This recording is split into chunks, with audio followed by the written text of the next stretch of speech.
Our sign language interpreter is Njoki Shege. We begin the bulletin with the story of activist Boniface Mwangi, who has returned home and reunited with his family after being released by Tanzanian authorities. Mwangi, who was in detention, says he was tortured for more than 4 days in the hands of Tanzanian authorities before he was dumped today morning at the Kenyan-Tanzanian border of Horohoro.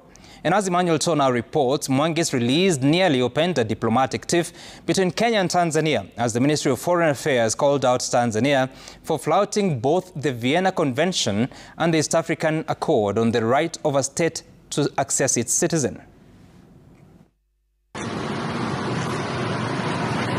Frail, weak and unsteady. This amateur video taken Thursday morning near the Kenya-Tanzania border shows Boniface Mwangi, supported by two men, walking frailly in a waiting rescue vehicle sent to pick him up at the Horohoro one-stop border post, where he was allegedly dumped by the Tanzanian authorities. Mwangi will then be driven to a nearby hospital in Ukunda, Kwale County, and later to Mombasa County for a medical checkup and reunited with his family. A few hours later, he was airlifted to Nairobi from the Mombasa International Airport. Yes, we love you. Touching down to a rousing reception from a host of other activists who braved the evening downpour to welcome him. Mwangi narrating his close to 100 hours ordeal in the hands of the Tanzanian police. I've been handcuffed and blindfolded since Monday night until this morning. We were both treated worse than dogs, chained, blindfolded, and underwent very gruesome torture.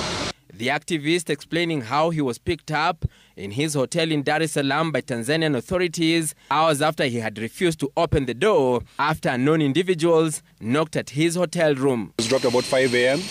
They gave me 400 shillings and 20,000, I think, Tanzanian shillings. Where they dropped me, they told me when they dropped me, I should not speak or look at them because the entire team was blindfolded. And he found his way up to Lunga Lunga and got transport, and Caleb picked him up. Nilipompata pale Boni alikuwa hata kwenda hawezi. Tanzania bado hawajasema wamefanya dhambi gani. We have told them that we will expect nothing short of criminal charges and those officers to be arraigned in a court of law. Earlier, a heavy contingent of police was deployed to man the Tanzanian embassy here in Nairobi ahead of the planned protests by a section of Kenyans who demanded the release of Mwangi. I didn't have any ulterior motives, so they was treated was worse than a criminal and had not committed any offense. The Foreign Affairs CS Musalia Mudavadi expressing his displeasure with Tanzania's stance to detain Mwangi